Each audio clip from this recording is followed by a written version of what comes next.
FOJ 29. What's up, Jay? What's up, Jeff? How are you? I'm good. How about you? How was your week?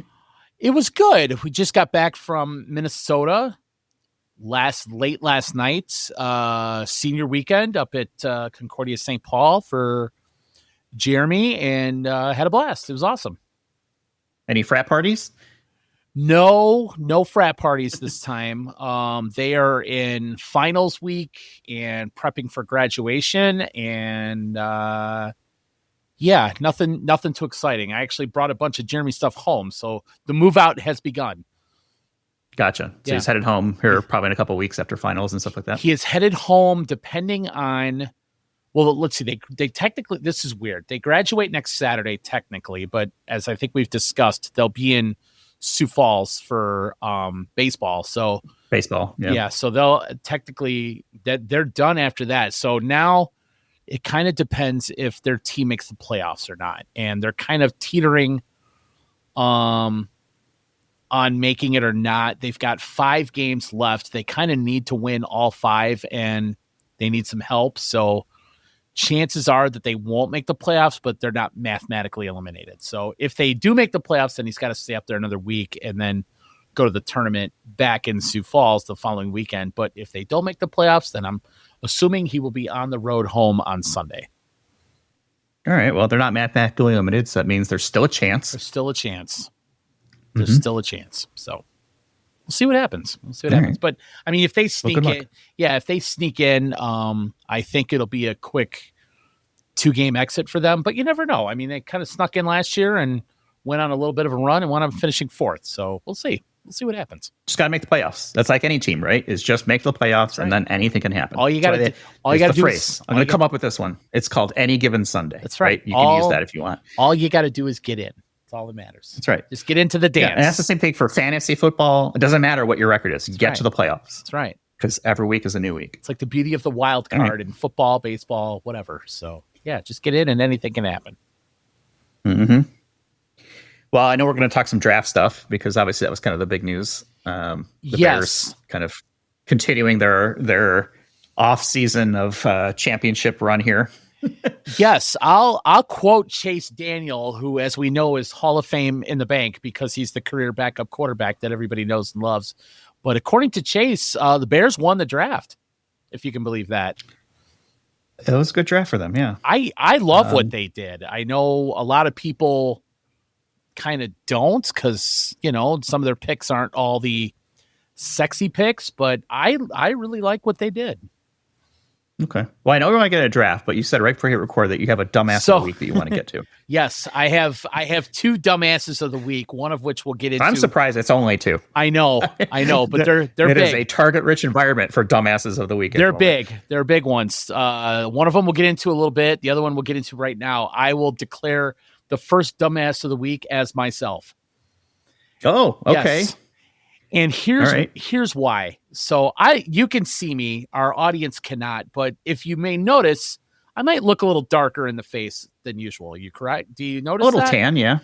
Well, a little tan. Wearing a Dodgers hat, which is a little surprising, but I guess not really. That tan was originally beet red, like as red as your T-shirt that you're wearing right now is how it felt. It's pretty red. It is lobster red. Yes, because this dumbass of the week forgot to bring a baseball cap to a baseball game. And Saturday was a doubleheader. So we were out there for about 6.5 to 7 hours, not a cloud in the sky. So this guy, and I burn pretty easily on my face, not anywhere else on my body. I'm tan everywhere else, but on my face, I burn like crazy. And I just roasted out in the sun. And then you blew it! Yeah, I totally blew it 100%. And then yesterday there was some clouds, but there was some sun too, which didn't help. And my nose and my forehead right now are burnt so bad that my nose is all scabbed like crazy because it just like it just melted. And I should know by now that wherever I freaking go, just bring a baseball hat. Yeah. But or pack some sunscreen or something. I mean, a man of your advanced age can't be out in the sun. I know. And that's bad. But yeah, total dumbass of the week is myself. So Jason, congratulations. All right. Well, congrats to yourself for dumbass of the week. We'll just give it to you right now. Yeah, it feels better today, but we got home last night and I was like, oh my God, I'm like beat red. There's nothing worse than like being burnt and then like flaking everywhere. It's just, it's like, oh, come on. Yeah, I mean, it'll turn into a nice tan and that's great. But I was in the gas station today and the cashier was like, where were you over the weekend? I'm like, yeah, I was outside of the ball game. I spent my weekend in the air fryer underneath the hot dog roasting buns. I may as well have, or under a heat lamp or something like that. But yeah, it was bad. So yeah, dumbass of the week for me. So here's my pro tip. My pro tip is don't go outside, and then you don't have to worry about any of that stuff. Enjoy the air conditioning, the Wi-Fi, the comfortable chairs. You don't need to go outside. Most of the time, I would totally agree with you. But we were at my son's game, couldn't avoid it then, and unfortunately, I couldn't watch. I couldn't watch from the car, so I had to go. Get some binoculars. Watch from the car. Be fine. Yeah. Well, it is what it is. Hey, all right. Let's talk. They swept the weekend, so it wound up being a good weekend. Okay, they won. All right. Well, your sacrifice was well worth it then. Absolutely. It's always worth it. So. All right. But yeah, let's talk draft. Bears draft. We got a lot to talk about. I feel like I'm going to start off in saying that I think that their hands was forced almost immediately. Okay. I don't think the draft went the way they wanted it to. I do think they were trying to look for an offensive lineman or Ashton Genty, and Colson Loveland, the tight end they picked up, was sort of the fourth pick off the list there. But everybody got picked ahead of them. The consolation prize, if you will, kind of. Yeah. No, it's not bad. I'm starting to warm up to him. I was like, all right, well, if he's a tight end, he can block, he can catch, cool. And obviously, he's probably going to play that Sam Laporta role. If you read every single draft analysis out there, everybody mentions, he's the Sam Laporta now for the offense. But I just feel like they started off with like behind the 8 ball right away and then kind of had to recover from there. Well, it's like every top tackle that they looked at had been taken by then. Campbell had been taken. Banks was taken the pick before that. And I don't think they rated any other tackle that high. So they kind of figured, all right, we're not going to take a tackle here. And then the rumor in Chicago the day before the draft, the day of the draft, was they were working all day to trade up to number 5 to draft Genty. And I don't know if that ever was real. I don't know if the pick was, or the trade was too expensive for them, but I'm glad they didn't, because I don't like drafting running backs that high. I think they're too commoditized. Yeah, we've talked about that, and I agreed with you. And I was totally, and it would have been the right move. That's what they wanted, because Genty went 6 after that to the Raiders, which they have so many holes. I'm not sure why they picked him either, but I mean, it's yeah, no, I agree. There were actually 3 offensive linemen taken by the time it got to the Bears pick at 10. Okay. Calvin Banks was right ahead of him, and then Armand Membo, who's Membo, that's right, 7th from Missouri. That's Membo, right. yeah, went to the Jets, and then Will Campbell at 4. So yeah, that's why I feel like, okay, the running back that everyone was talking about, both of the offensive linemen and maybe even the backup offensive lineman pick were taken, and so they kind of had to go into that with, all right, well, let's do tight end, which I guess could be as good as offensive lineman if you can block well enough. Well, I think it allows, because I think Loveland is more the receiver type tight end, so it allows Kmet to become the offensive lineman type tight end. Because I think Kmet's a little bigger, Loveland's a little faster. I just think with them playing 2 tight end set a lot under Ben Johnson, I love the pick. I'm not gonna lie. I mean, tight end can apparently do everything. He is coming off shoulder surgery, so he can't. They're saying he's a full go for training camp. I mean, he can catch passes and all that stuff, but no contact for mini camp. So, if I'm Cole Kmet, I don't like that pick. Yeah, right. He's definitely going to take some snaps from him. And I don't know if Cole Kmet wants to be considered the blocking tight end. I don't know either. The big question becomes, is there enough footballs to go around for Caleb to divvy it out? Because with the number 2 pick in the draft, their second rounder, they pick up a receiver from Missouri, which I think shocked everybody. Yeah. Well, I think it's a lot of people are calling it maybe one of the steals of the draft, but yeah, a slot receiver and a punt returner. Yeah. Considering where we were last year with both of those positions. Yeah, Luther Burden, I guess he was a first round talent. A lot of people are saying, apparently some people think that he has an attitude problem. But, I think a lot of football players have attitudes, and I think that, that's what makes them tough and all that stuff. But yeah, with the first there's attitude problems, and then there's Shedeur Sanders attitude problems. Oh, we'll get to that. Trust me. Sure we are. We'll get to Shedeur and his whole ordeal that he went through. But I mean, they wound up trading around to get a third, second round pick. I mean, they picked up what's his name, Ozzie Trapillo, tackle from Boston College, and then they picked up Shamar Turner, defensive tackle from Texas A&M. Now, I immediately texted our favorite Texas A&M expert, Jeff Cruz, and of course, and asked him about Shamar Turner, and his word was, you got a great defender. He is a great value pick here and will vie for playing time immediately, is what he said. All right. Well, so you want that, I guess, at the end of the second round, right? I think you do. I think if you're drafting guys in the first, I'm going to say 3 rounds, you immediate impact. They better be starters. Yeah, is expected. So, or close to starting, right? I mean, yeah. You don't want projects. No. In the first few rounds. No. Now, I think the one project that they actually drafted was in the 4th round, this Ruben Hippolyte, whatever, however you say his name, linebacker out of Maryland. They graded the pick itself a D, but the guy ran a 4.39 40, so he's the fastest linebacker in the draft. So, to me, that screams special teams to me.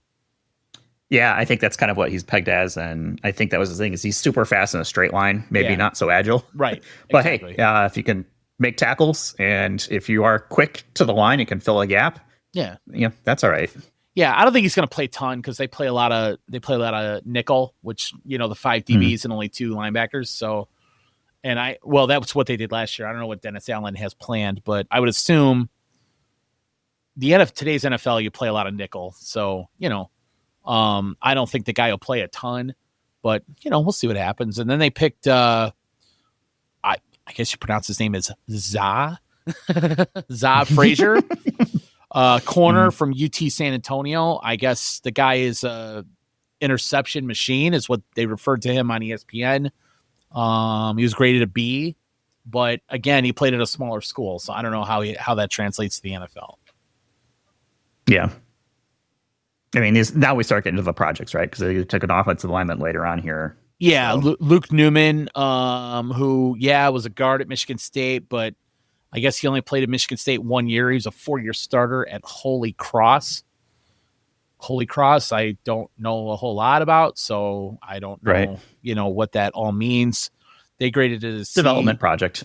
Yeah. I mean, that's what he is. And then their last pick in the 7th round, they pick up a running back, Kyle Manungai from Rodgers, and they're saying that this guy could be a surprise. Like, he's not so much a project as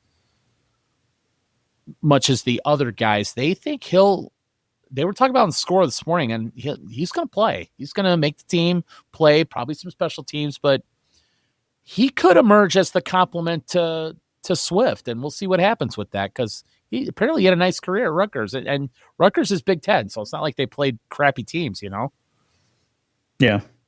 Like I said, I think that's a great spot for a running back, is to be in that pick area. You're going to get a chance. We'll see. I don't know. I feel like this is the part of the draft now where everybody's talking about how great their picks were and how excited they are. Yeah. And here's the steal, this, blah, blah, blah. Check back with me in a year. Let's see who did what.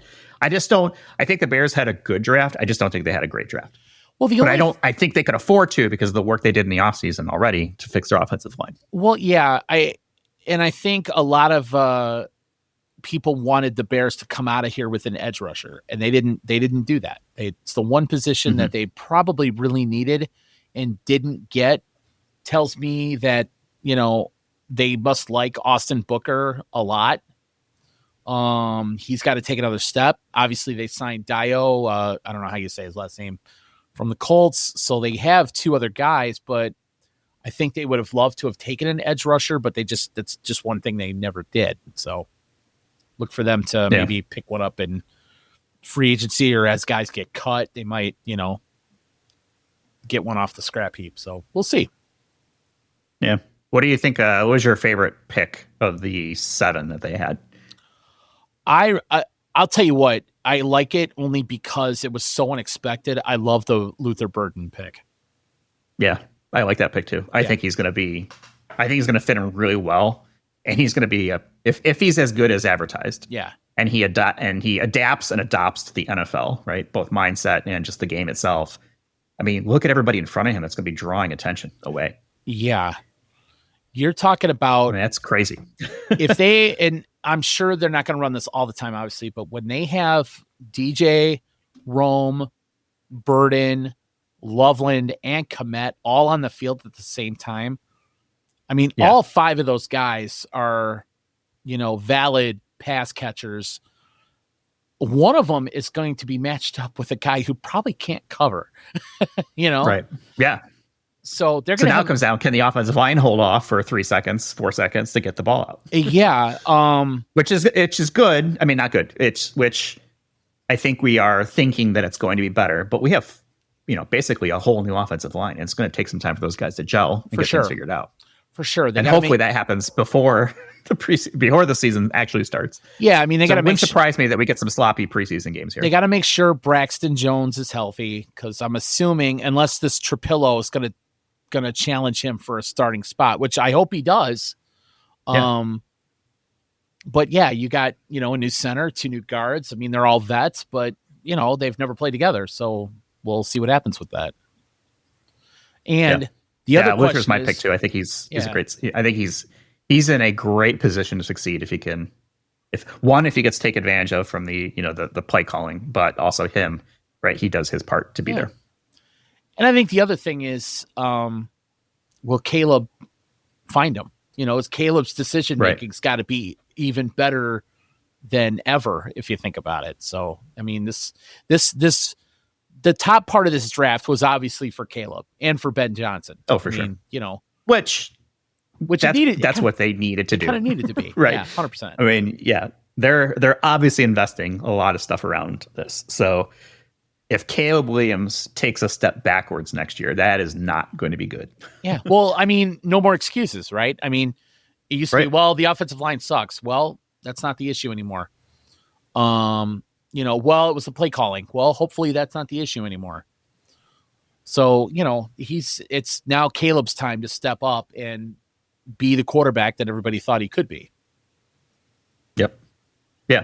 I mean, let's see, right? So far, I think still off-season champs on paper, at least. Yeah, for sure. I mean, if you're going to grade their draft, what do you give them? A through F? I give them a solid B.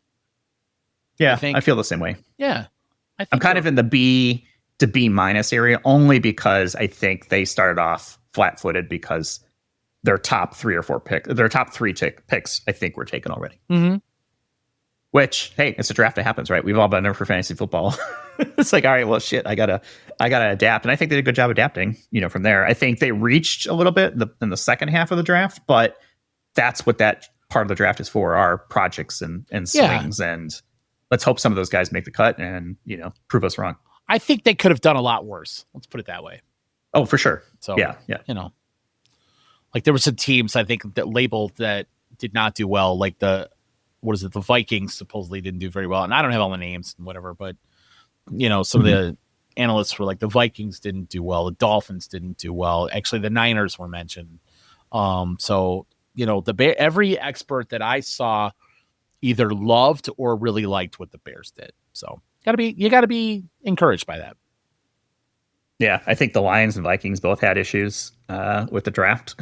We'll see.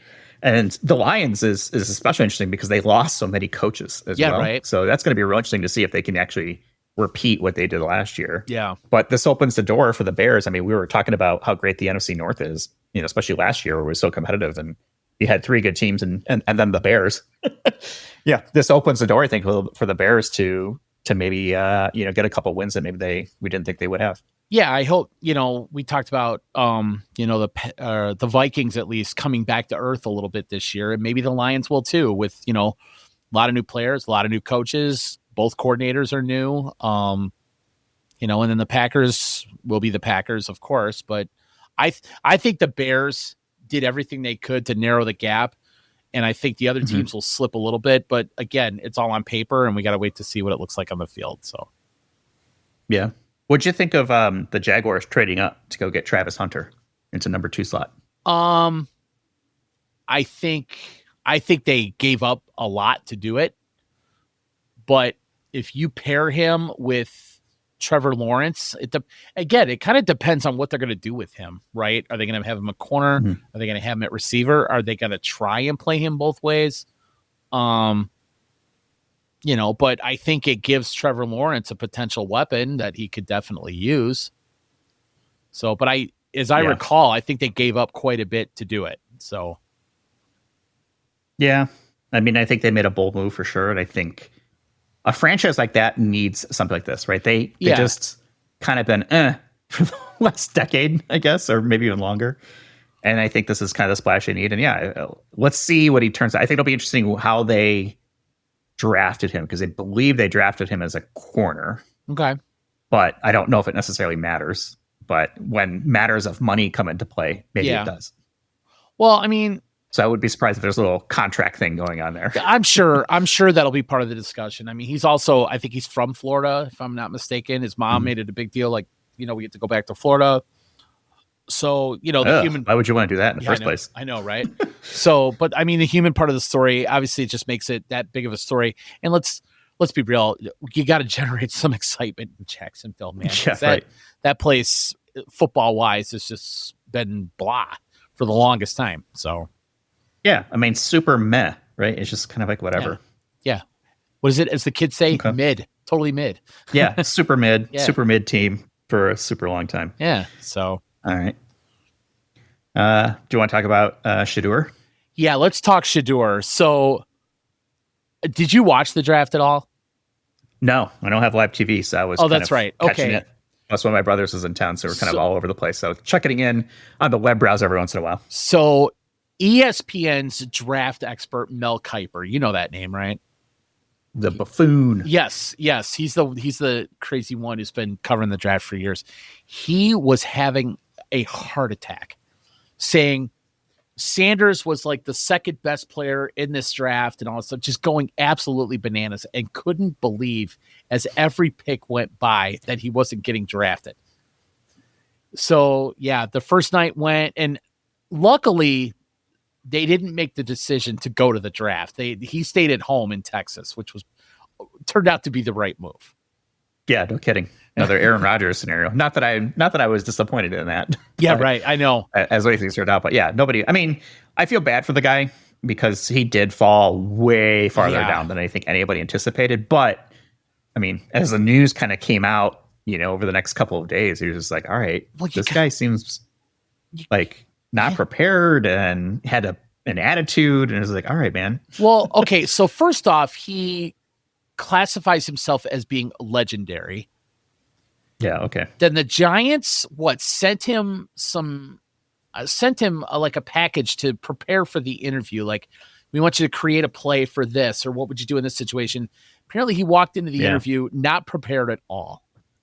And that was the story, right? Brian Dable. Yeah, Brian Dable, He kind of dodged it a little bit, I think, in a press conference answer, nothing. But, I mean, even just before the draft, it's like, wow, this guy's really kind of coming off as douchey. Yeah. Him and Primetime, Dion, were both coming off as douchey through this. And I think they thought that they would be able to dictate where they go instead of the opposite. And I don't think he's not that good. No, I don't think he's that good either. If he was good, people would have put up with that shit and drafted him a lot sooner than he was. But he was the second quarterback taken by Cleveland. I know. What is it? Right. Dylan Gabriel from Oregon was taken 2 rounds earlier. So their quarterback room is Deshaun Watson, Joe Flacco, Kenny Pickett, Dylan Gabriel, and Shedeur Sanders.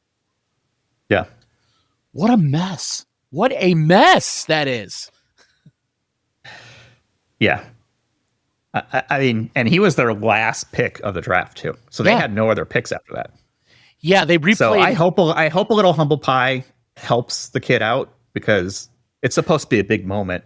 But all anybody could talk about a week ago was, what's wrong with this kid? Why is he falling? Right. Attitude problems, etc. And nobody knows the truth. I mean, we only see what he is on TV, which, from my perspective, is kind of douchey. And I don't know if I want that, but if I'm an NFL team, I probably used to douchey players and trying to figure out how to get their skill set on the field. Now, if he doesn't have the skill set, I think that's what we saw, was he's not that good of a player. Yeah, I mean, I think you can distinguish douchey from confident. It's like cocky and confident. They're very similar, but you should be able to distinguish the two. And I just don't think teams wanted the circus that comes with him. It's like you draft Shedeur, and I know Deion's the Colorado Buffaloes head coach, so he's busy coaching college football and everything, but is he? Because he's got like 4 different TV shows. That's what I'm saying. Is he just the face? I don't know if he's that busy. He's the face of the franchise and everybody else does the coaching, and he's just like the team's inspirational speaker. Yeah, exactly. Yeah.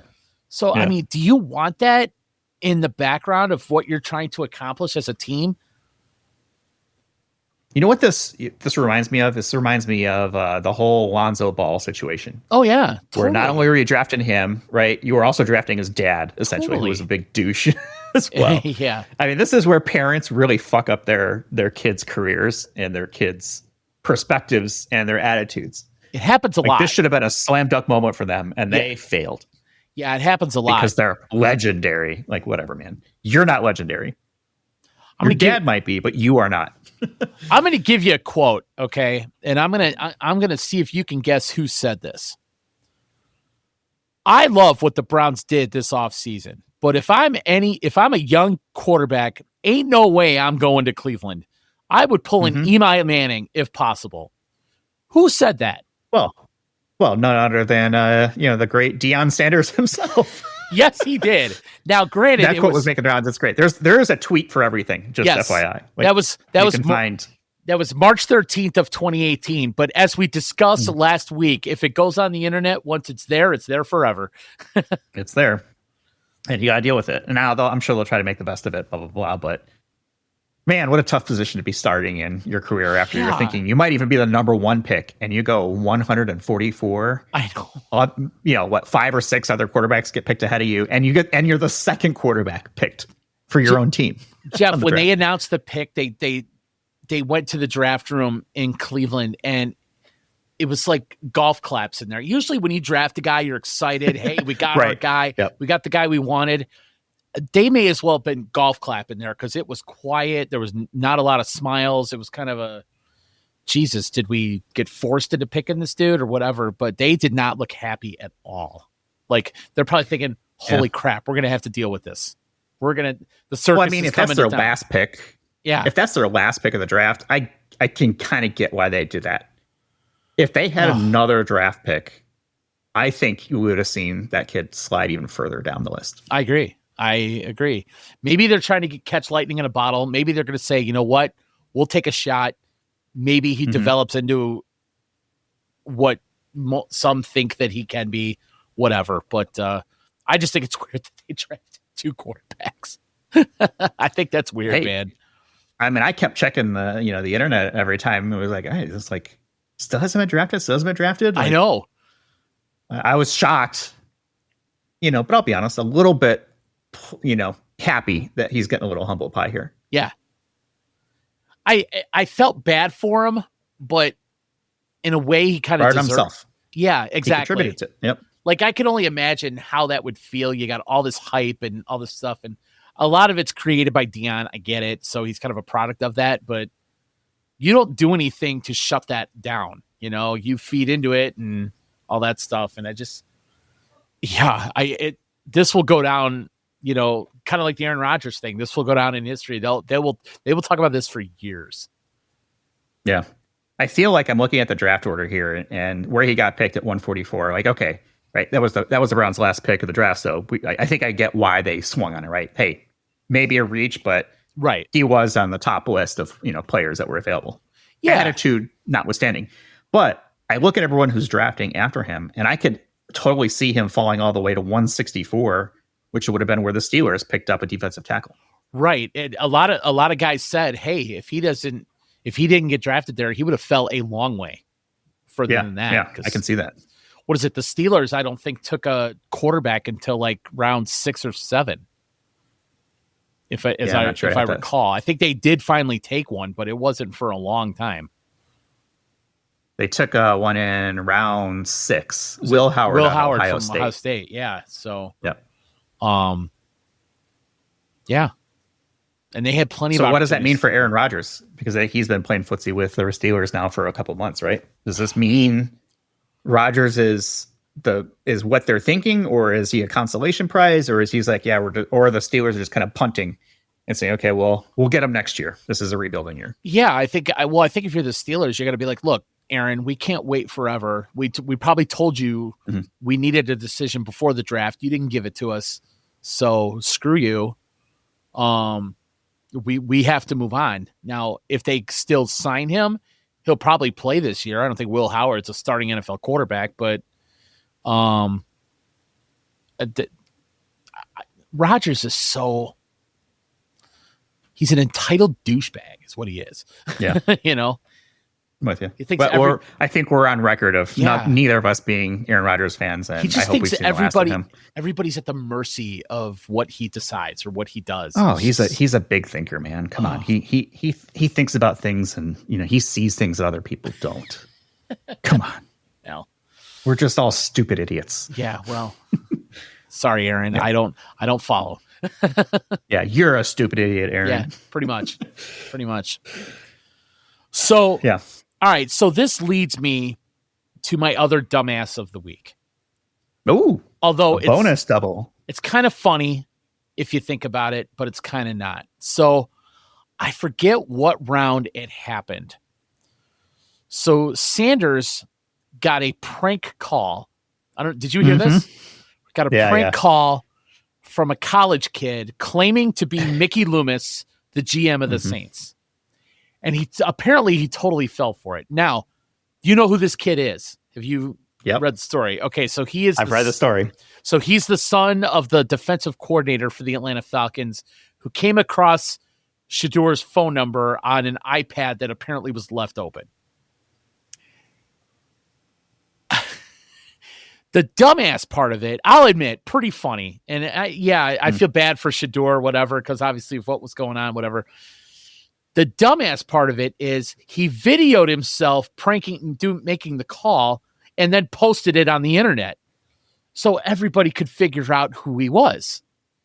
Mm-hmm. And now his father's defensive coordinator, brand new to the Falcons, and now they've got this going on. And I guess the guy's publicly apologized and all that stuff, but if you're going to do that stuff, why post it on the internet, man? Yep. You gotta get that clout. Gotta get those likes, those subscribes, those thumbs up. It's like, nope. If it's just not the way to do it. I mean, I feel bad for Shedeur in that situation, right? I mean, this is supposed to be one of the biggest moments of his life. Yeah. And his douchey attitude aside, here you have an equal level douche calling in and getting over on him, I'll tell you what, I just thought of this. I'm going to reach out to this kid and see if he'll come on our show. Just for kicks. Ulbrich or whatever his name is. His name is Jax Ulbrich, Jax. And I just want to know what thought process went through his head thinking that, one, he could do this without, and maybe it was the plan all along to get his name out there and all that stuff. But I want to know if his dad punished him. He's 21 years old, 21-year-old college kid. I think he goes to Ole Miss. But I want to know what his dad said. I want to know if his dad got in trouble. And I just want to know. I just think the thing's hilarious the more I think about it. So I'm going to see. I think it's. I'm going to see if I can move. Ultimately, yeah. But I'm going to see if I can track him down just for kicks. All right. Well, he's 21. He made a mistake. Yeah. Probably is deeply regretting it at this point. I'm sure. I'm sure. So, yeah, I'm sure. There's a lot of things that we think are funny in the moment and then turn out to be, that was probably a mistake. Oh, believe me, now, I've done. We've all done it, right? Yes, 100%. Yeah. So good on him for making a public apology. Yes. I think that's good. I don't know if it was prompted or if it was just something where he was told he needs to do it. Yeah. Could have been a little both. But yeah, stupid to put it on the internet and to broadcast it like that. Well, rumor has what it. Did you think was going to happen? Yeah. Rumor has it wasn't the only If they can find call Jan Sixers, they're going to find the kid calling Shedeur Sanders, right? Yeah. I mean, don't put it on the internet. Yeah, for sure. For sure. But yeah, just for kicks, I'll see if I can track him down just to see if I can get, at the very least, if I can get an answer from him, I think it'd be awesome. So okay, well, Jax, I hate to say it, but you're second dumbass of the week, so you blew it. There you go. There you go. So yeah, I think that that wraps up the draft, man. Well, next is mini camp, and then they got training camp in a few months, and then we're off and running. So, yep. How's your betting situation going? So your passive retirement my income passive strategy. retirement plan. Not terrible, but not great. The White Sox are currently 7-21. Well, let me preface this, that while I was in Minnesota, I couldn't bet on anything because it's based on where you're at a certain point in time. Like, apparently, online gambling is still illegal in Minnesota. So I could not bet anything on Friday, Saturday, or Sunday. So okay. And how did you and you can't bet ahead of time? Or you just forget to do it, or I'm just day by day. I think you can. Okay. I think you could bet like one day ahead, but if somebody gets hurt, odds change, that kind of rainouts, whatever. They kind of don't like to go that far out. So the Dodgers right now, I want to say, are 17-10. So they're a little behind the pace that I need them to be in order to be positive. Sox are 7-21, right on pace. They're losing. Right, they're losing every 3 out of 4. So I'm happy with them. However, there's another team that I might jump on, that I might add to the mix. I'm very tempted. Okay. It's the Colorado Rockies. To win or to lose? The Colorado Rockies are 4-23 on the season.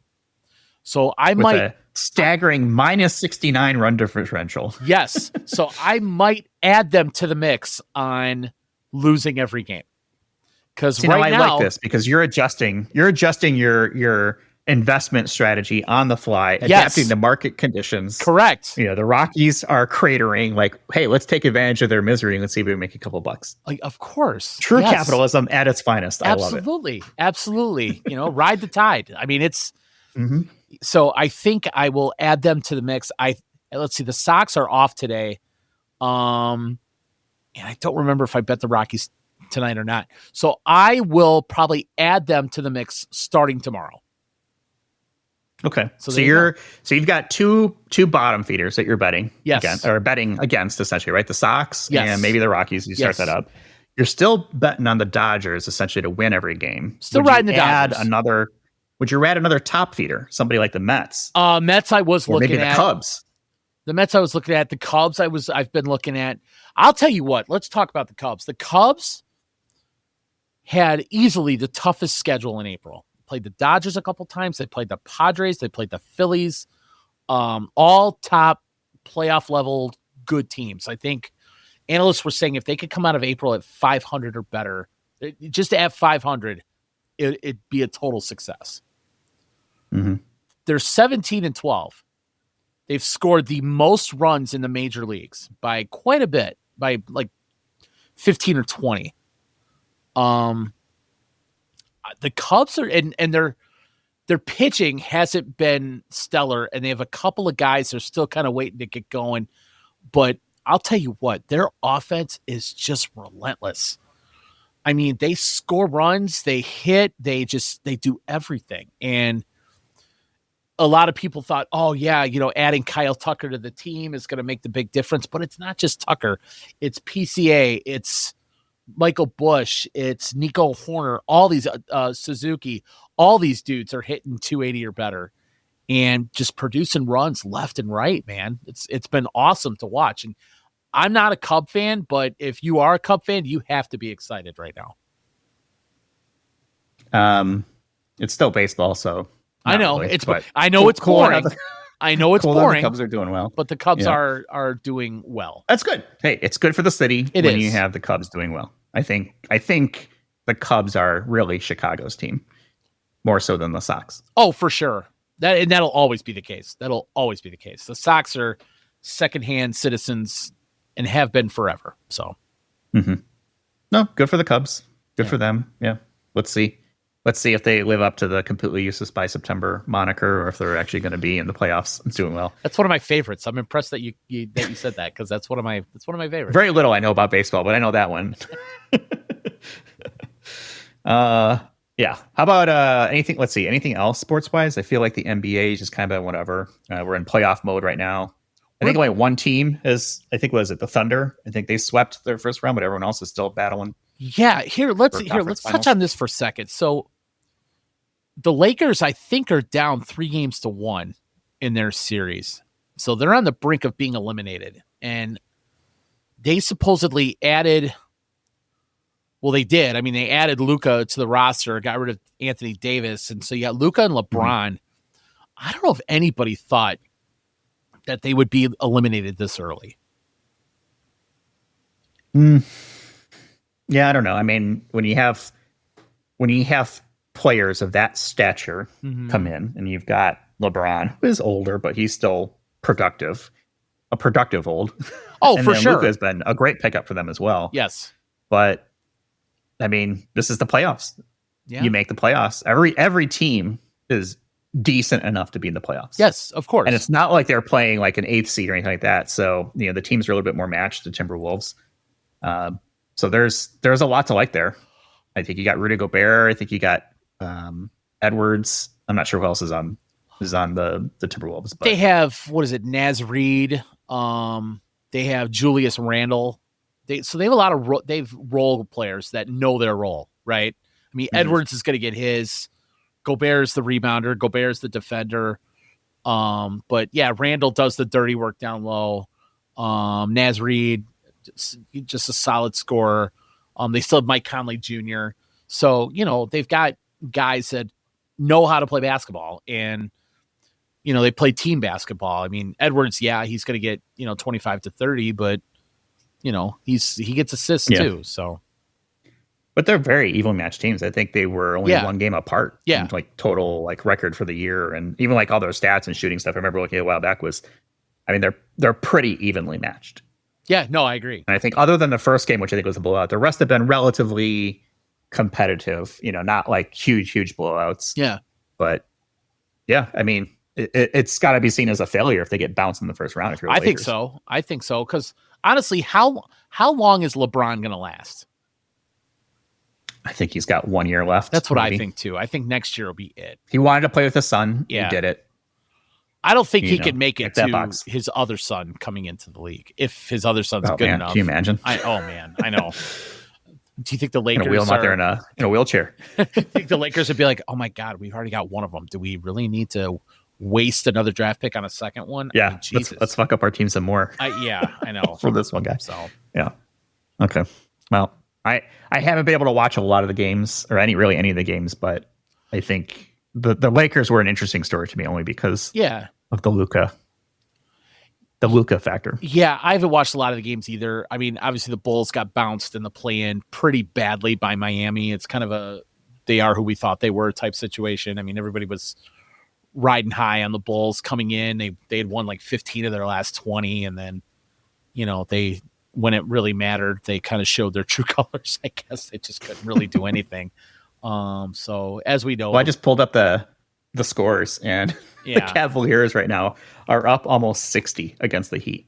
So they're probably going to sweep the Heat. Oh, well, and make it here. Then maybe now it's currently 135 to 78. Oh my God. Wow. Well, that's who the Bulls would have played. So maybe they were spared from complete embarrassment, but holy crap. God, Cleveland is just, they don't really have a marquee name, but every guy on their team is good. Solid, right? Yeah. They're a good team play. Yeah. Trying to, I could, off the top of my head, I can name two guys. Well, they have Donovan Mitchell and Evan Mobley, and I can't think of anybody else on that team. Yeah, me neither. So, but I can tell you right now, it's not going to happen for the Heat. So see you next year. Time to go fishing. Yeah. Well, I hear you. Yeah.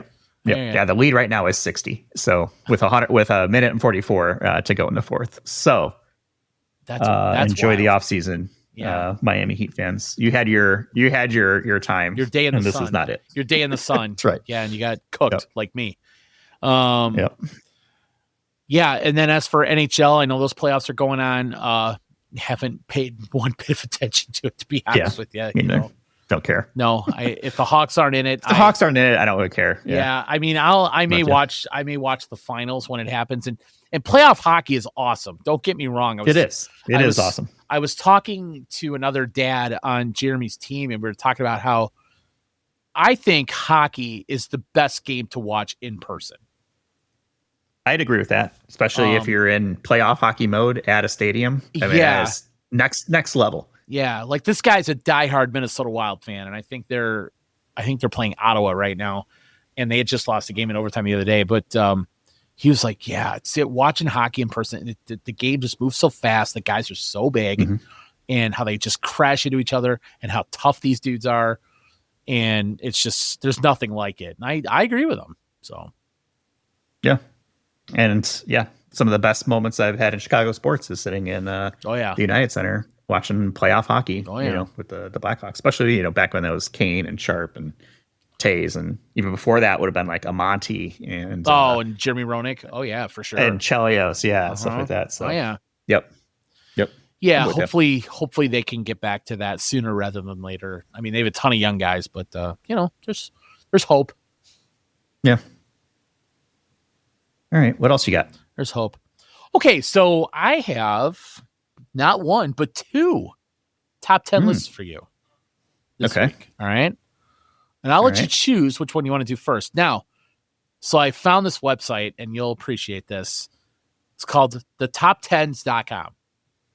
Okay. As I was searching for some stuff for you. So whoever came up with this stuff, this is what their rankings of top 10. So I have top 10 metal guitarists. Oh, okay. And then top 10 TV shows. I know we already did the top 10 most watched, but this is just straight TV. Like ratings? Yeah. Not ratings, but these are opinions. And believe it or not, there are some that really shocked me, but they're probably in the way of popularity, if you will. Okay. I mean, I think I can do both. So, what was it? Top 10 heavy metal guitarists. So, what classifies as heavy metal, though? Because the definition sometimes is a little bit iffy. There's a couple. Okay, there's three. Actually, I'll just say rock. How about rock? Hard rock guitarists. There's a couple metal guys. Okay. There's a couple classic rock guys. Okay. But I think you'll get most of these. Let's put it that way. Okay. I'll go with either one. Let's hit me with whatever one. All right. Makes the most sense. Give me the guitarists. What do you got? Okay. Dave Mustaine. He was ranked 18th on that list. So really? He did not crack the top 10. I know. Okay. I know. That stuck out to me. Slash. Slash is number 5. Jimi Hendrix. Number 1. Clapton. Number 4. Satriani. Not on the list, which surprised me. Yeah, I'm trying to think, like, what's this based off of, though? Like, is it skill? Based on what I'm looking at, there's a ton of skill here. Yes. Okay. Carlos Santana? Nope. He was like 12. Van Halen? Yep, number 3. Okay. So I have what? Hendrix, Van Halen. You have 4 of the top 5. Hendrix, Van Halen, Eric Clapton, and Slash. I'll tell you. Okay. Jimmy Page? Yes, he's number 2. So the last 5, 4 of them are considered classic rock. In my mind. And the other classic rock. And the other one is a guy you and I both know and have seen live. Who have we seen live? Black Sabbath. Tony Iommi. Yes. Well, that's not the one we saw live, but yes, he's number 9. Okay. Tom Morello, Rage Against the Machine. No. Prince. No, but he should be on this list. We discussed that off air. He's not in the top 10 at all. He's not in the top 10, but he should be. He's a damn good guitar player. What's his name? Vaughn. Stevie Ray Vaughan. Yes, he's number 7. Okay. Jeff Beck. Nope. You got 3 left. You got 3 left. Jerry Cantrell. No. 3 left, and one of them you and I saw together. Trying to think. I mean, Kirk Hammett. Yes. Metallica. Number 8. Really? Yeah. I don't really consider him top 10. But okay. He's pretty good. Yeah. Some of the solos he's got, they're pretty good. Yeah. Okay. Okay, the last 2, they're both from England. Or they're both England. British. The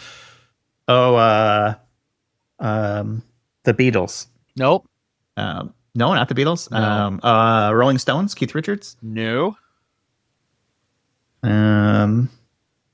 Okay, they were both in the last list of Brian May? Of groups. Yes, he's number 10. Okay. Okay, so I need number 6. And it wasn't Black Sabbath. No. I mean, is it like Ozzy Osbourne / No. Black Sabbath? Mm-mm. Okay. He was on the list of most selling albums of all time. His band. And they are no longer together. Because the bass player and the guitar player hate each other now. And no, it's not Oasis. I was gonna say, who else? I don't know. You got me on this one. Jimmy Page or no? You already guessed him. He was number 2. Never say that. I already guessed that. Yeah, I don't know. Okay. Do you know the lead guitar player's name of Pink Floyd? No. His name is. But I should have guessed that one. David Gilmour. David Gilmour. Yep. Yes. So you got 9 out of 10. That's pretty good. Okay. Yeah. When we start getting into the classic rock, it's like, all right, I don't really. I don't know. Is that where I know almost nothing about Pink Floyd? Yeah, that is. Pink Floyd is definitely a blind spot for me. Boy, for as big of a music guy you are, that surprises me. I just can't get into their stuff. Yeah. It just doesn't do anything for me. It's like them and the Who. I just don't. Whatever. I gotcha. Yeah. I always glammed on to that. It was the Who, the Stones, Pink Floyd, the Doors, and Led Zeppelin, only because the restaurant that I worked at when I was 16 growing up, we always listened to WCKG, Classic Rock, 105.9. Classic Rock. Yes. Yeah. And that though it's like those 5 groups, that's where I learned all of their music, because that's all the owner of our hot dog place wanted to listen to was CKG. So that's where I first learned of Get the Let Out. 3 Led Zeppelin songs baby. at 9:00. It's time to get the let out. I was usually doing dishes at that point. So okay. All right. Well, I feel pretty decent. 9 out of 10 is not too bad, I guess. Yeah, for sure. Okay, now let's switch over to TV. So top 10 TV shows, and I can look up where this came from. Like I said, it came from top10s.com. Top10s.com. Top10s.com. And let me see if it references who this is from. Let's see if I can find it. It may say it may not. I don't know. Well, it's got, I mean, the thing we have to figure out here is like, what's it based off of? Yeah. Is it viewership? Is it like Metacritic scores? Is it like something else? Based on what I am looking at, I would say it's based on popularity. Okay. I know that you are familiar with at least 9 of these, and probably all 10. Okay. And so, and I'll tell you this: one of them is geared towards kids, but I know you've heard of it. Okay. So, Breaking Bad. Yes, that's on the list at number 2. Number 2. The Simpsons. That's number 1. Yes, cartoons are on here. So cartoons are going to because I don't have kids. Well, so not. I shouldn't say cartoons. I should say animated series. That's a little different. Okay. I'm not talking like Tom and Jerry or Woody Woodpecker or any of that crap. Cartoons. Although I loved it when I was a kid. Yeah. South Park. Yes, number 4. Game of Thrones. 5. The Sopranos. Nope. Which is kind of shocking. Yeah. I don't think it's on there, but I'd be surprised. The Walking Dead. Yes. Really? 7. Okay. And these are just popular shows. So like Friends. 9. Seinfeld. No. Which I was kind of surprised. Yeah, no kidding. Cheers. No. Again, surprised. The Office. Yes, number 8. Or Parks and Rec. The Office. Okay.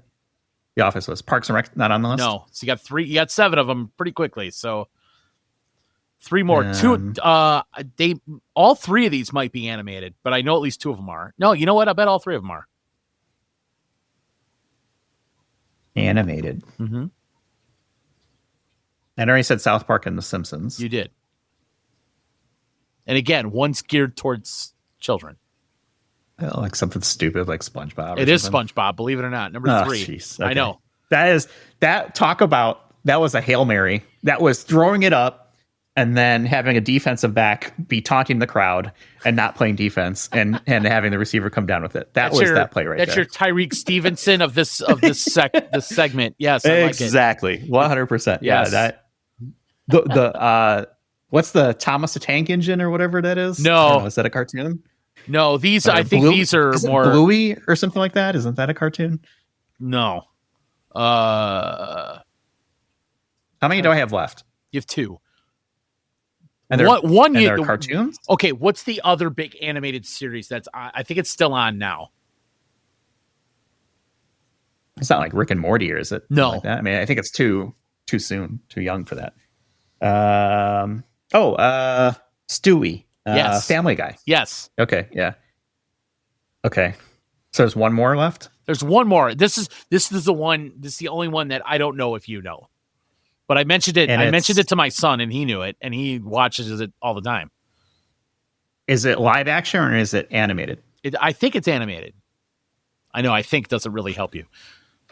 Yeah, no. Let me see if I can pull a clue off the internet here. Let's see. Do you know what it is? I did. This is the one I did not know. By the way, Seinfeld was number 13. Wait, so Seinfeld lost out to like The Office? I know, right? That doesn't make any sense whatsoever. Who came up with this list? Okay. It doesn't make any sense to me. This show aired on Nickelodeon from 2005 to 2008. Set in an Asiatic-like world in which people are able to manipulate the classical elements by use of psychokinetic variants of Chinese. Dragon Ball Z or Avatar, one of those two. Avatar, elements. Okay. Avatar, the Last Airbender. I have never seen or heard. All I know is there's some sort of elemental thing, and so that immediately defaults me to Dragon Ball or Avatar. Well, there you go. Other than the fact that I think one of the characters has like an arrow on their head, which I don't even understand what that's supposed to mean.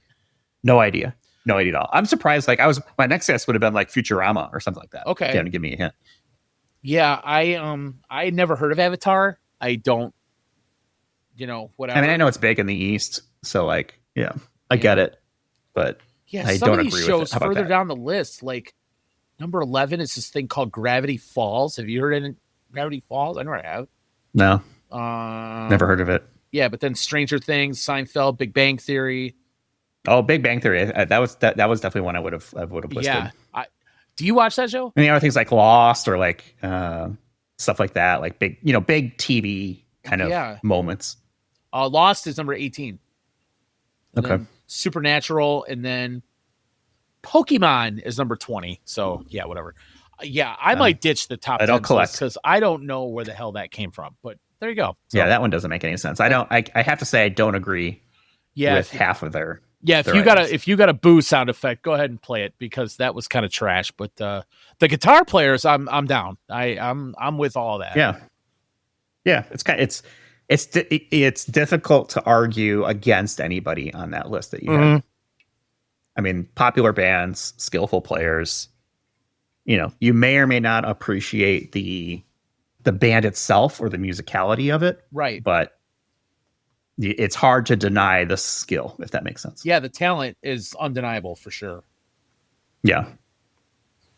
So I think earlier this week they announced, and I know we've kind of crapped on it before, but they announced this year's Rock and Roll Hall of Fame. No, I didn't see that. Or are they rock and rollers or are they other? Not nominees, I should say inductees. But I got to tell you, before we get into who made it, it pisses me off that bands like Alice in Chains, not even nominated. Was it Iron Maiden? Not even nominated. There's just a lot of bands out there that should be in there compared to everybody else that is in there. You know what I'm saying? And it's annoying. So. Yeah. Well, it's tough though. We start talking about like Alice in Chains and, you and I think they're great, but I don't know if there's enough people that do. Right? They kind of get lost a little bit in the shuffle with all the other grunge bands, with Nirvana and Soundgarden and Green Day to some degree, who's still kicking ass, by the way. Green Day is amazing. I know, and I don't get that. I'm sorry. They started an album called Dookie and are still doing it. I am not a Green Day guy, but I like them. I know a lot of people are. I know. Yeah. I feel like they're the king of 3 chords of the guitar, and that's really it. But hey, it's all that matters. A lot of people song and a riff. Yeah, a lot of people absolutely love them. So, So, okay. I think if I've ever seen them. I think maybe I've seen them once a very long time ago, but I don't remember. I never have. And I've told you this. I would go see anybody once. Before I go through the nominees, the one concert you guys went to, and I don't know why I'm an idiot for skipping it, was Offspring. I didn't go with you guys. You two and Jeff went. Awesome, dude. And for whatever reason, I said, nah, I'm good. And looking back, I totally should have gone to that show. I'm so mad at myself and I know they're still out there and they're still playing and all that, but yeah, they're still doing well. But seeing Offspring in their heyday would have been like, wow. Offspring was my first concert at the Aragon Brawl Room. Yes. It was for their Smash tour. So, keep them separated and all that stuff was out. Well, they were touring off that album and it was awesome. That's cool. I totally wish I'd gone to that. Who did we see at the Aragon? We saw Bush there. I saw Soundgarden there. Yeah, Soundgarden's one. I think we saw Gravity Kills there. Yeah. I remember seeing Gravity like Local H at some point. I remember seeing Gravity Kills at the Riv. Remember that? Where it was totally small. That was awesome. I think that was probably the first time we saw them, and it was like, that was a holy shit. That was awesome. Yeah, they were a killer. I don't know whatever happened to them. Yeah, but they put out an album and they put out like another album and then that was kind of it. Yeah, and they were on some movie soundtrack. I remember that, but I don't know what happened to those guys. I mean, I feel like they could be part of the like a John Wick soundtrack. Yeah, totally. Easily. Totally. Yeah. Okay. So Rock and Roll Hall of Fame. You ready for this? All right. See if you're familiar. Bad Company.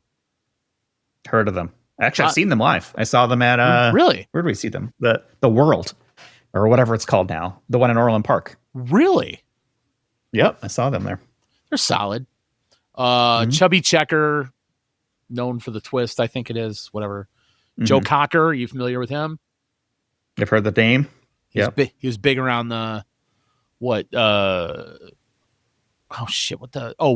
He was like Woodstock guy. Or something, right? Yeah. He also was the theme song to the show The Wonder Years. Was he? Yes. Cyndi Lauper. Yep. Outkast. Really? Yeah, I was surprised on that one. I mean, go ahead. Good. Yeah, I like. They're good. I like them. Yeah, I mean, kind of surprising. Yeah. Okay, sure. Soundgarden. Yeah. Okay, that's good. Which is cool because their drummer was it Matt Cameron is also in the Hall of Fame as a member of Pearl Jam. So that's pretty badass. Yeah, that's quite a Hall of Fame twice over. Yeah, that's quite a career. And then the White Stripes. The White Stripes. Yeah. Not Jack White. The White Stripes. The White Stripes. So Jack White and Meg White, who I believe are now divorced. But they were married at the time. I think they are. Yeah. Yeah, at the time, yeah. And I think he took her name. I think you're right. I think that's how that worked. Yeah, that's right. Yeah. Okay. I mean, they've had some massive hits, that's for sure. I guess it's kind of hard to argue against, but the fact that they're leaving some of these other bands out still is a little bit shocking. Yeah, what's the criteria here? The other band that I'm sorry, they totally deserve it, is Megadeth. Oh, yeah. I mean, just for musicianship alone. And I know, they're hardcore metal and all that kind of stuff, but they put out some incredible music. But I was going to say about the White Stripes, I don't think you can go to an athletic event and not hear Seven Nation Army. That's like the first thing I went to pick up on my guitar was to try and learn how to play that dun dun dun dun dun. Oh, God, I know. The only thing I can still sort of play terribly. Probably played at every high school football game in America, would be my guess. Yeah. It's such a massive song. I mean, that song alone is probably like the reason they're in. Oh, for sure. Okay. Despite how good Jack White is, I think he's just a brilliant no doubt guitarist and comes up with just amazing riffs. And we talked about him on SNL 50. Yeah. Because he closed the show and it was amazing. Yeah. Yeah. Kicked ass. So the Hall of Fame does this musical influence award where they, whoever had an influence on the industry. So one of there's two people that are going in under musical influence. One of them, I don't know if you've heard of this guy, is Warren Zevon. You heard of Warren Zevon? Oh yeah. Yeah. Werewolves of London, baby. Yeah, that's right. So okay. That's on my list. That's one of my love songs in my Apple Music. It's good tune. Yeah, definitely good tune. Yeah. The other one is Salt and Pepper. Musical influence. Okay. I mean, I guess 90s R&B, all-female group. Yeah. Probably inspired things like Destiny's Child and others that came out after that, or TLC. Well, I guess TLC was kind of at the same time, right? Yeah, kind of. Maybe a little bit after them, but yeah. Okay. I mean, define influence. I found that. Yeah. What exactly did they influence? I mean, they were kind of part of that genre. They were part of that time period when, like you said, those all female, R&B groups were a thing, but they were like the first one, I mean, they have some hits, right? Shoop and whatever else they have. That's the one I can think of. I remember when, when Let's Talk About Sex came out, and that was like, oh my God. When that came out, everybody was like, oh my God, they said the word sex, that kind of stuff. And Push It. I like Push It. Push It's cool. Push It's a good one. And What a Man. So, okay. I mean, they've had some hits. Are they in the Rock and Roll Hall of Fame, or are they just like an award winner of like this influencer thing? It says that they are going in as an influencer. What that means, I don't know. Not good enough. Yeah, I know. It just says a participation award. Yeah, right. No, it says Rock and Roll Hall of Fame inductee, but they're in the influencer category. Whatever the hell that means, I don't know. Okay. Yeah. I think the Rock and Roll Hall of Fame needs to rethink their life choices. Yeah, they should just call it. They're trying to be just got the Music Hall of Fame. Yeah, exactly. That's what I was just gonna say. It's like, okay, you got rap groups in there, you got R&B stuff, you got all kinds of different things in there. Hell, Dolly Parton's in the Rock and Roll Hall of Fame, for Christ's sake. So just make it a music. You have Dolly Parton and you have Outkast. Yeah. Like, all right. I don't know if they could be any more different. Yeah. NWA is in the Rock and Roll Hall of Fame. So, I don't know. But yeah, that's the news of this week. But yeah, I'm sorry. Bands like Alice in Chains, Megadeth, Iron Maiden. I would say Motley Crue belongs in there based on everybody else that's in there. There's a bunch of others, Motorhead, all that stuff for bands from way back when. But yeah, like for the longest time, for the longest time, Kiss wasn't in there, Rush wasn't in there, and it was those were two big things, I guess. So, whatever. I feel like there has to be like a mass invite to correct the wrongs.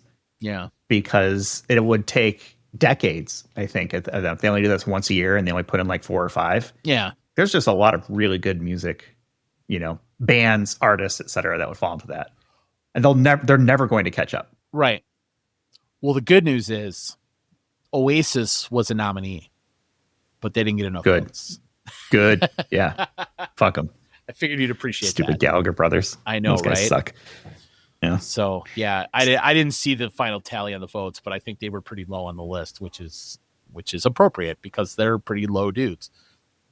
In my opinion. They're not good. They're not entertaining, and I just don't care for them. No, I don't care for them either. Speaking of brothers who aren't good, where are you at on Game of Thrones? Okay, so I rewatched the episodes that I needed to, so I'm caught up. However, we have not. So where are you? So we're in season 2, episode 8. Okay. So we've not gotten much further than when we last talked, and that's just strictly from a scheduling perspective because Michelle's schedule's been nuts and we've been out of town and all that stuff. So depending on what time she gets home, we may watch an episode tonight. Okay. But again, love the show. I think it's awesome. I'm glad I went back and rewatched what I needed to rewatch because I missed a lot, obviously. Mm-hmm. But I'm still in it. But the problem is met some new characters probably in the last couple episodes. Yeah, I think so. The Jack problem and Hagar is one of my favorites. Yes. The problem is now I need to watch the next time we sit down and watch it tonight. We're definitely going to have to watch the recap because now it's like, okay, it's been over a week and it's like, I got to get back in it. So, but. Yep. Well, there's some good shit coming up. So yeah. Oh it's yeah. a good show. Yeah. No, I will. I don't want to talk about that. Well, hopefully when we get back together here in a couple of weeks, I'll be way further down the road on it because Jeremy is also watching Game of Thrones, but he's like in season 5. And he told us, he's like, you got to catch up because I'm going to want to watch it when I get home. So we're either going to have to make him rewatch a couple of seasons with us or we're just on a different path and he's going to have to go upstairs to watch it upstairs. Mm-hmm. Yeah. You have to sync up at some point because there are definitely spoilers. And, if you want to watch it the way it's meant to be watched, is you kind of have to stay spoiler free as long as you can. Yeah. No, I don't want to know anything in advance. So, but yeah, no, I'm definitely get back with it. I've decided that when we're done with this, whenever it is, could be in a month, it could take 3 months. I don't know. Whenever we're done with this, I think Breaking Bad is next on my list.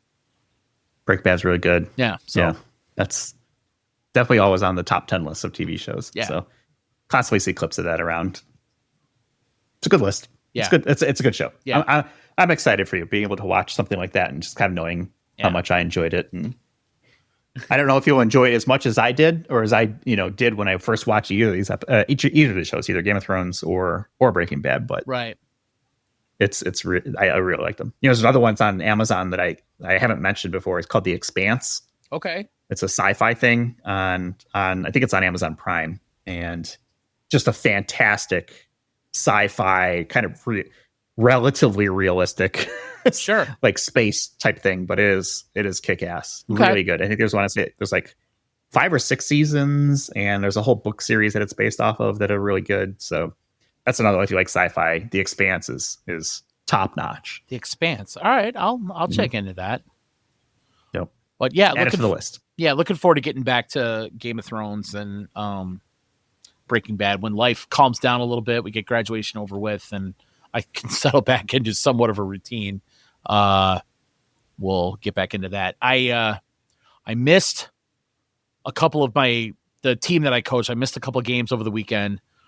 They won one. They got absolutely crushed in another one. We have practice tomorrow. Mm-hmm. Apparently a lot of things need to be addressed. A lot of things need to be fixed. And it's just mass hysteria right now. So kind of crazy. First game. Whip those kids into shape. Yeah. The first game we played, I was on Wednesday. There was a call missed, and I haven't coached a baseball game in like 8 or 9 years, right? I'm coaching third base. Umpire misses a call. I go absolutely nuts. I probably could have gotten thrown out if I really wanted to, but I'm like, this is the second game that I've coached with these kids. And I told the guy that I coached with, I'm like, look, I could have gotten thrown out, but I don't want these parents to think I'm a complete lunatic just yet. So, yeah, right. But I was pissed. I was like, I told the umpire, like, you're out of position. You weren't there to make the call. You got to get your ass out from behind the plate, blah, blah, blah. And I'm just like, I know you're the only guy here. I get it, but damn it, you missed that call. You killed our momentum, and we went on to lose the game, and I was pissed. So it's all his fault. Totally. Never mind the 4 errors we made in the field and the fact that we had runners on second and third with nobody out and couldn't score. Never mind all that. He killed everything for us, but whatever. I'm not bitter. I promise. Yeah, doesn't sound like it at all. No. I've let it go, as you can tell. Yeah. So, all right. Well, I got a would you rather question. Oh yes. It's been a while since I asked you one of these. Okay, fire away. Would you rather talk to your future self or your past self? Now, you can go back to any time if you want to go backwards. You can also go forward to any time. But if you go forward, you're not guaranteed to talk to your future self because you may not exist. That's fair. Or you might be dead already. Right. Right. That's fair. So you kind of know what you've been and your decades or centuries of experience that you have at this point, right? As a very, very old man that you are. Would you go back or forward? Not that there's a lot of things that I would have done differently, but I would definitely go backwards. I would talk to my past. So you could see offspring with us? That's a good choice. Well, of course. But yeah, no, I would definitely go backwards. I would talk to my past self. Okay. What advice would you give yourself? I would have told myself to stay in school, to finish college. Mm-hmm. I really buy Apple, buy Google. Yeah. Well, yeah. Buy Bitcoin when it was, for like $1. Yeah. But no, some dude paid 10 Bitcoins for a pizza a very long time ago. I know. Right.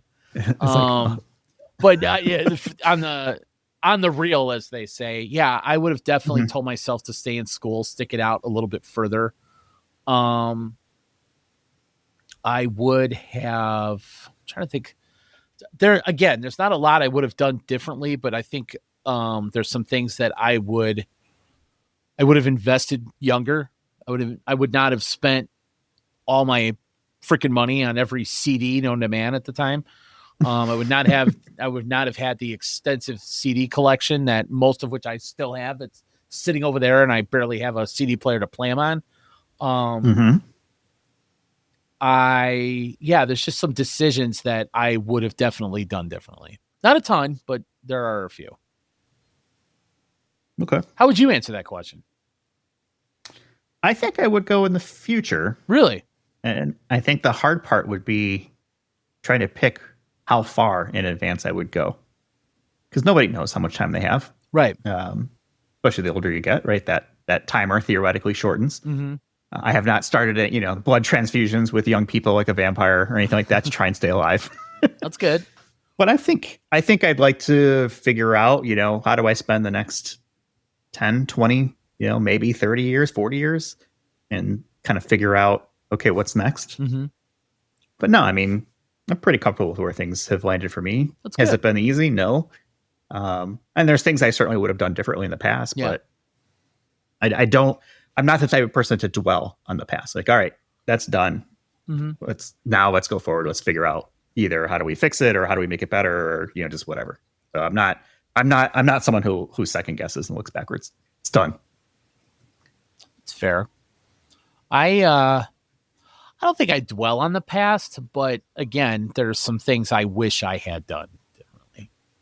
So, okay. I wish, looking back, I wish I took a little bit better care of myself, that kind of thing, and yeah, it's a lot easier to stay slim and trim. Or that might come into play in the future, if you know what I'm saying. But yeah, Mm. No, that's a good one. That's a good one.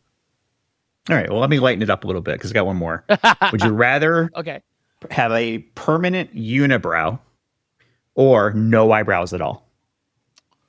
Ooh.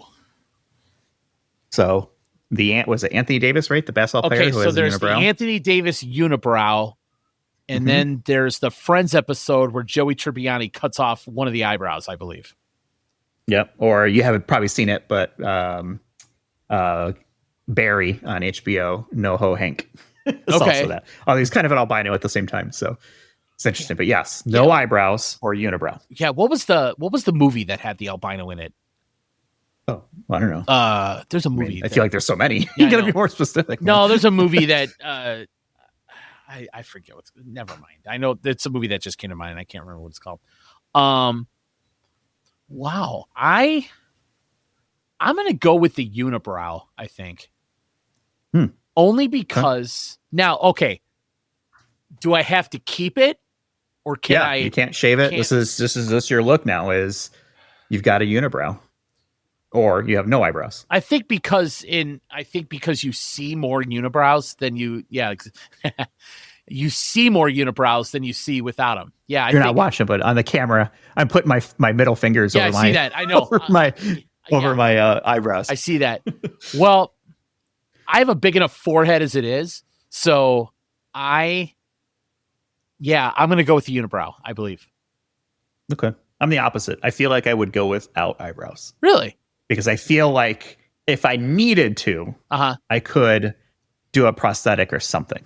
But I think it's a lot harder to hide a unibrow. It is. Okay. Or maybe I wear a hat that's kind of low, right, or something like that. Or a bandana. So something that would kind of that would pull the attention away from just. Yeah, I'm just going to go with straight up no, the two straight up no eyebrows, you're holding up and just two middle fingers instead. Yeah, Jeff, I know. Believe me, I know I'm number one. I know. I think it was a Marilyn Manson lyric. Is I don't have enough middle fingers or something like that. That's one of his lyrics, which I always thought was great. Okay, so the unibrow and no eyebrows, and what a combo we make. Hey, we could take that show on the road, man. Yeah. That's funny. All right. Well, I'm headed to Berlin. Yeah, when do you leave? Amsterdam. Friday. So today is Monday. Okay. April 28th as we record this. Probably work on getting this edited and put out sometime either tonight or tomorrow. And then, I'm off to Berlin May 2nd. I have an 8.5-hour flight from Atlanta to Amsterdam. And then I think it's like an hour and a half from Amsterdam to Berlin. So I get in like Saturday. I think there's like a 6-hour time difference. So it'll be an interesting Friday night into Saturday, depending on local times. Yeah. So I'm there for a week. So how does I'm gonna go to Amsterdam. So how does that work? So let's see. So what time do you leave Atlanta? I think my flight is at like 9 or 10 o'clock. Let me look and see. In the morning? PM. Talk amongst yourselves. Yeah, my flight. Okay. So I leave Asheville at 8, get to Atlanta at 9, and then leave Atlanta at 10:40. Okay, so I have about an hour layover. You leave Atlanta at 10:40 for an 8.5-hour flight. So let me see if I get this right. So you would land at like almost 7 o'clock in the morning Atlanta time, which would leave you, I don't know how far ahead they are. I'm going to guess you would get in around 1 o'clock Amsterdam time. That's my guess. Pretty good. Yeah. 1:10 PM in Amsterdam. Oh, nice. Yeah. And then head over to Berlin, and I get to Berlin around 6 PM. Okay. So I have like a 3-hour layover in Amsterdam. So you essentially lose 6 hours of time. Yes, roughly. Okay. Well, I mean, basically lose a day traveling, but yes, it's basically a 6-hour difference, I think, between East Coast and German. Okay, Belgian so you time. get to Berlin on Saturday. What happens? What are you doing? I immediately probably go to sleep because I don't think I'm going to be able to sleep on the plane. I'm just not very good at that. And sure, I still enjoy travel, so flying for me is still fun. I did book a lie flat seat, so that'll be hopefully a little more refreshing than normal, but yeah, it's probably like go to sleep. Sunday is probably like a catch up day of like time zones and just trying to figure stuff out. And then I am like neck deep in like conference and work stuff, basically Monday morning until Friday afternoon. Now, what does Jeff do? What does Jeff do on a catch-up day? Is that just hang around the hotel? And I mean, I'd like to get out and see Berlin. I've never been to Berlin, but I just don't know. I just know, having traveled to Europe before, like Paris and London, I'm usually like dead by the time I get in. And then I need like, some time to sleep. So I think Saturday, if I, depending on how things are going, that's probably going to be fall asleep. And then I think Sunday will be okay, but I'll probably still be tired and just kind of getting like, I'll be 6 hours in the future. So it'll be interesting. So you said you're knee deep in conference stuff Monday through Friday. Is that like 8 a.m. till 10 p.m, or what do you got? Yeah, basically. Really? Yeah. Wow. Yeah. It's not a normal work day when I travel for conferences. It is all day. Now, is this just 100% networking? Are you hosting anything, or are you? A little bit of both. Okay. So any Family Feud going on in Berlin, or, that's in Vegas in a couple weeks. Aha, there we go. That is something coming up. So yeah, I'm going to be doing some work stuff all day, and then some, other activities with like clients and other people that I know in the industry and stuff like that. Yeah. So, but it's basically an all day thing. Yeah. You go to these conferences and it's like, okay, nice to meet you, blah, blah, blah. Yeah. And then you're sitting through these things, or you're speaking or talking or hosting or whatever it may be. And then you go to dinner and then all that stuff. So it's cool. It's fun, but they are very long days. I bet. And I am going to be beat by like Friday, which is when my wife's joining me. That was my next question. When does she get there? She gets in Friday, I think, afternoon, and then she'll probably be tired. So Saturday will be kind of a catch-up day, probably for both of us. Yeah, for sure. We might get out and see the city. We'll see. And then we take a train from Berlin to Amsterdam. Okay. And we'll spend a week in Amsterdam with maybe a day trip to Bruges to go get some waffles and some chocolate, maybe. But nice. So yeah, it'll be kind of fun. So I haven't been to either city, so it'll be Berlin is the work, and Amsterdam's the vacation, essentially. Yes. I mean, I'll have fun in Berlin too. Oh, for sure. I'm doing like a dinner river cruise or something along the Spree River for work. So it's like, all right, probably have some vendors pitching me crap, but it'll be fun. It'll be cool to have some different experiences and stuff like that. And I'm sure I'll have a good time with it. I have one request, if you can fit it in. I would love to see a picture of the Berlin Wall, if it's still there. I don't know if it's still there or not, but I don't either. If you got time for that, if it's there, or just the site of where it used to be. I don't know if they knocked that down all the way or not, but I would love to. I think it's still there as like a, touristy type thing, but I'll have to look and see. I'm not sure. If you have time, don't, Yeah. Well, yeah, of course. Let me see if I can find it on the map and where I'm going to be, because Berlin's somewhat big. And that's not it. I don't know why it's showing me stuff did you know that there's Berlin Wall segments all over the US? No.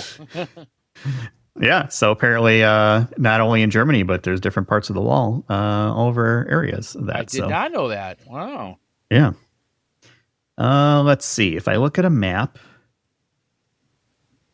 Yeah, I haven't pulled up a map. Yeah, it's a ways away. Is it? Okay. I don't know if I'll be able to get there. But that's a good one. I didn't even think about that. But there is a Berlin Wall memorial in North Berlin or Northwest Berlin that's not by the actual wall. Yeah, there's a lot of those memorials. So, like the Alexanderplatz area, it's like kind of like the middle of the downtown area. There's like a convention center. Okay. Like right there. I don't remember the name of it, but nice. Yeah, it's like kind of along. I think it's like a few blocks from the Spree River, but like I said, I've never been to the city, so I have no idea. Yeah, what to expect. I mean, who knows how easy it is to get around? They have cabs or that stuff. I mean, if it's like most of Europe, public transportation is probably awesome. Yeah, and hop on a train or a bus easy, cool, and get around. But yeah, I'm gonna walk around probably Sunday. I think will be like my thing. Well, if you see something cool, shoot me a picture. I'd love to see it. Oh, I will for sure. I'm sure I'll see lots of stuff that's kind of like okay, that's interesting. Awesome. And then you, Barb, you said are in Amsterdam for a week. Yeah, we're gonna take a train from Berlin to Amsterdam. which is a few hours. And then, hang out in Amsterdam for a little bit. And then we've already got a train ticket to go to Bruges, which I think is along the coast. Where is Bruges? I have no idea where that is.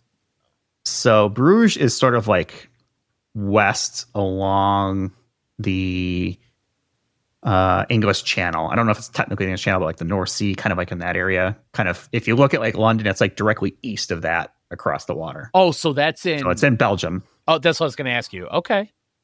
Well, it's like traveling the countries in Europe is like traveling the states in the U.S. because they're that close. Yeah. Yeah. Okay. Exactly. And there's so much history and just so many things to see. It's like, all right, we don't have time for this.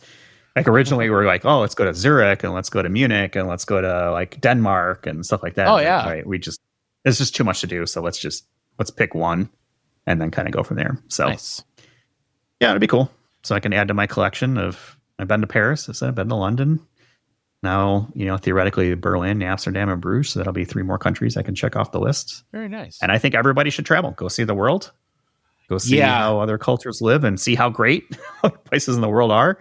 And, experience it. Yeah, for sure. I have never been across the pond. I've been to Canada. I've been to Mexico. And that is all.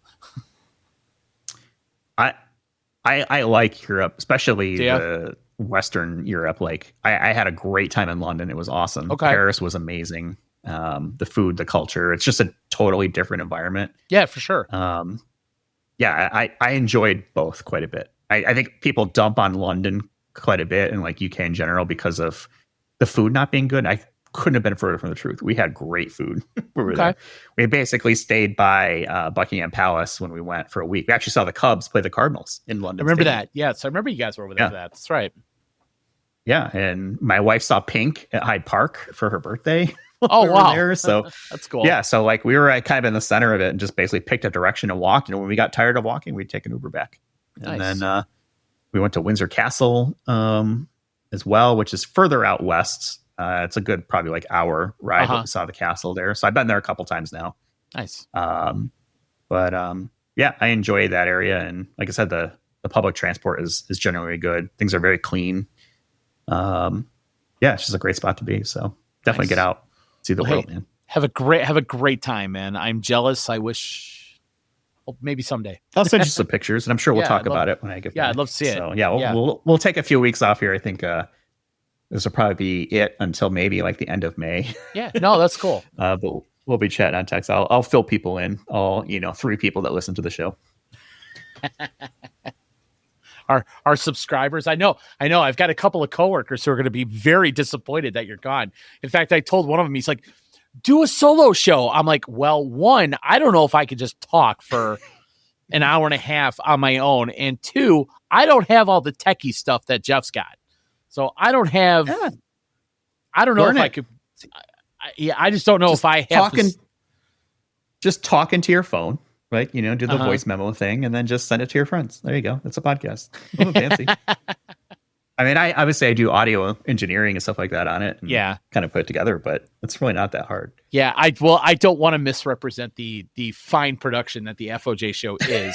So that's right. I don't want to put out great strides to make sure I know that our drivel sounds good. I know. I don't want it to be amateur hour. So if I were to do that, it would be totally off script under a different name, all that kind of stuff. Because I don't want to ruin the experience that our 20 some odd users or listeners have on a weekly basis.